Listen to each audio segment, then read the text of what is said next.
Wow, wow, wow. I don't think it's any surprise why this is the most visited city in all of Poland. But anyway, welcome to Krakow. In this video we'll explore the city, so come along with me and hopefully I'll show you the best things to see and do. Let's go!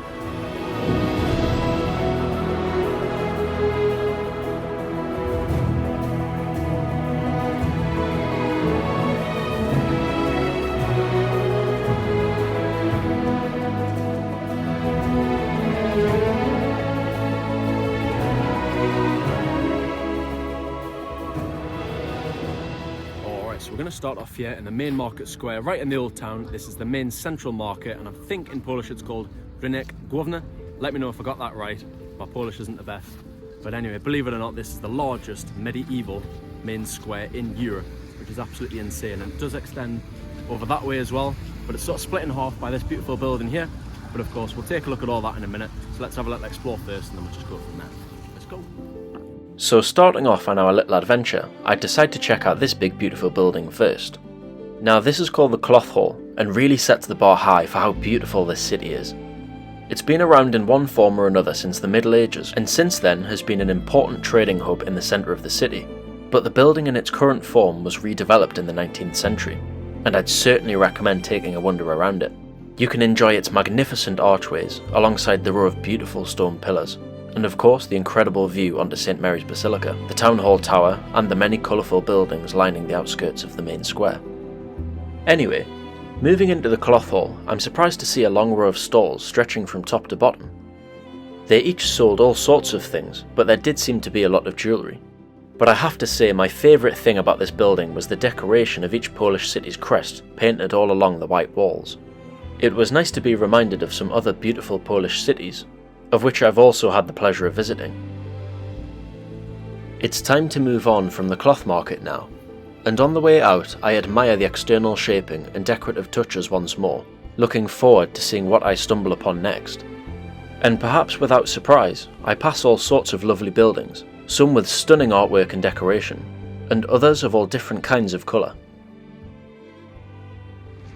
And also, can I just say how beautiful is that view? But turning around anyway, we've sort of got the other half of the main square. The second half, you can see there's some more beautiful, colourful buildings. And then turning around just there, we've got the Old Town Hall Tower. Now it's just the tower because the actual hall itself was knocked down. I'll insert the date here or something like that. But yeah, again, another beautiful building, very imposing.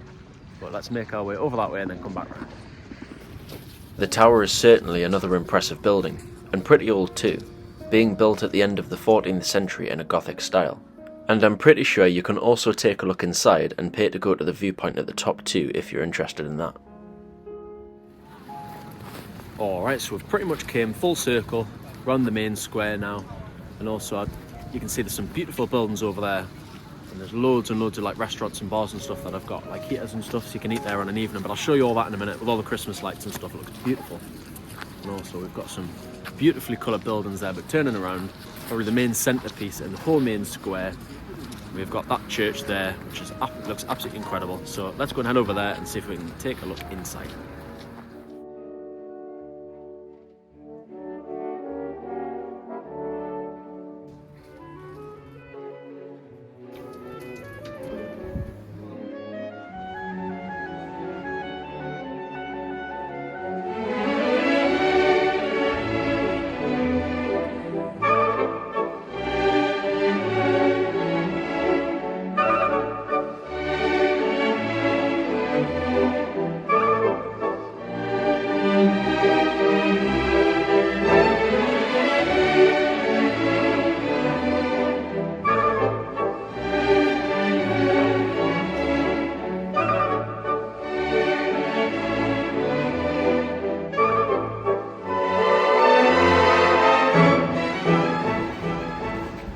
I actually can't believe I didn't remember how beautiful that church was, but anyway, now we're going to Schindler's factory, so let's head over that way.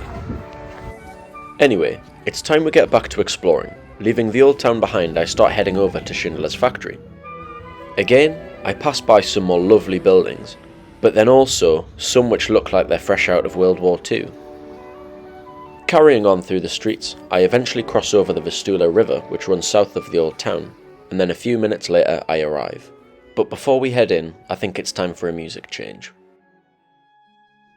Unfortunately, Poland as a country and Krakow as a city has had a pretty dark history over the past century or so. Most notably, within this museum, you can get a glimpse into the city during the horror of being under Nazi occupation, going back only 80 years, when red flags with swastikas would have hung from the very streets I've shown you in this video. The main market square was even renamed Adolf Hitler Platz. And I'm sure you're also familiar with the atrocities which accompanied Nazi occupation. Although horrifying and sickening beyond words, it is important to face the darkness of the past, and not turn a blind eye to the sinister reality of which humanity is capable.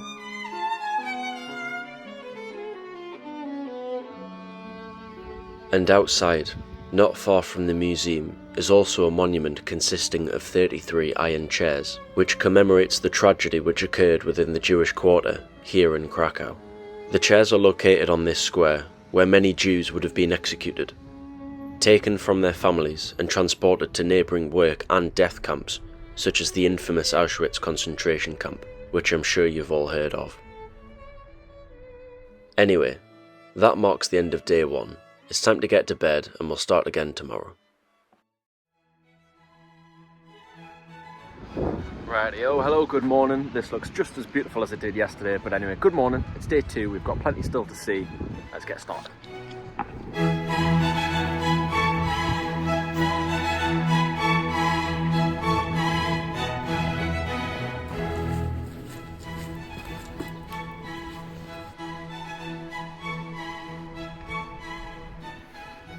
Anyway, but one thing I absolutely love about Poland is the old towns have so much character, like all these buildings with all these different colours. Wait until I turn you around, but anyway, like all these different colours, all these different designs, but then you've also got, like, further down that way, these sorts of buildings that are just completely run down and like the walls are peeling off. But mostly they are beautiful. But this is the part which I remember from when I was here a few years ago. Wait until I show you this, but also how beautiful is that.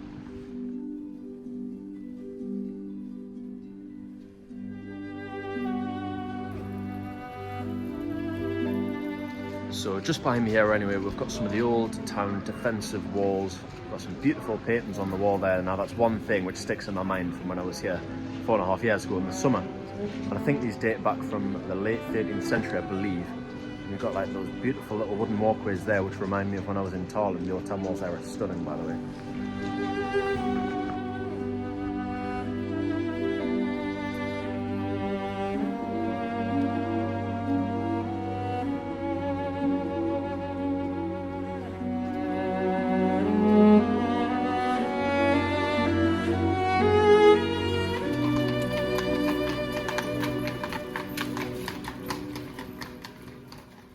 I think this has got to be one of my favourite spots in the whole city.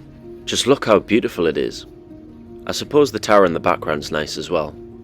Jokes aside, next on the list is the Barbican, a beautiful red brick defensive tower which would have sat outside an impressive 2 miles of defensive city wall which would have protected the city. Impressively, this was one of almost 50 defensive outposts surrounding the old city walls, and such extensive fortifications probably had something to do with the fact that Krakow actually used to be the capital city of Poland. Anyway, so we've just got the Barbican here behind me. We're turning around, we'll just do a little 180. This street really caught my eye. How beautiful is that? We've got this lovely statue here in this building which does need a bit of a clean up, and this one too, but honestly the city is just full of incredible architecture. But I'm getting bloody freezing now, it's about -7, so we're going to head over that way to do the Royal Castle, and then I think that might be about it for today, but let's head over that way for a freeze. Getting back on the road, I head down one of the main streets in Krakow, which used to actually be part of the Royal Road, and is going to take us all the way to our destination, Wawel Castle. On the way, of course, I pass some more beautiful buildings, and also bump into Robert Lewandowski's long-lost cousin.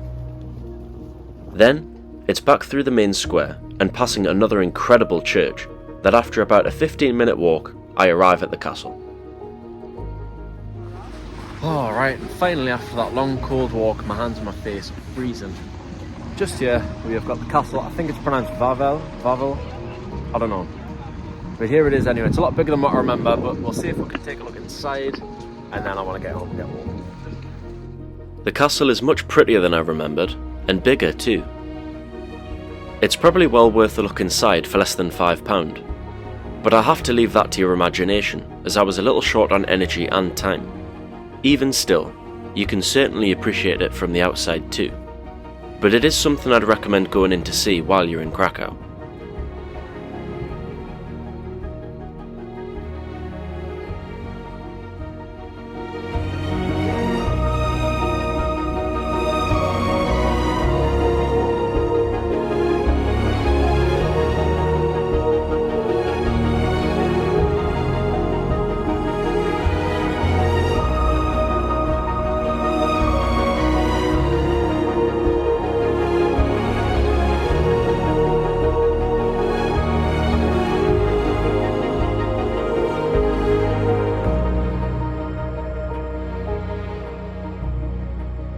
Well, that's pretty much all I'll be showing you of Krakow, but don't leave just yet. On my third day, I'd done a full day trip to Auschwitz and the Wieliczka Salt Mines, both of which I would say are a must visit while you're in Krakow. First of all, I booked a tour and travelled about an hour from Krakow by coach in the bitter cold winter. I finally arrived at the largest ever Nazi concentration camp, where tragically over 1 million people met their deaths. The atrocity and brutality which occurred here is beyond fathomable, but walking through, you can at least get some sense of how haunting of a place this is, and recognise the monumental significance of remembering such a dark mark, which was etched into history not too long ago.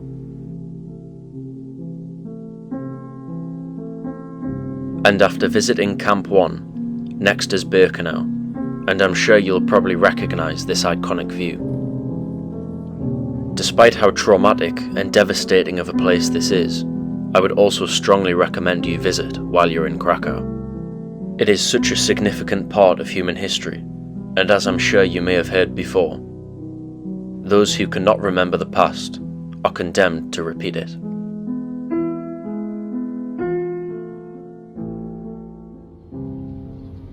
To lighten the mood a little, after Auschwitz I visited the famous salt mines, which I'd never seen before.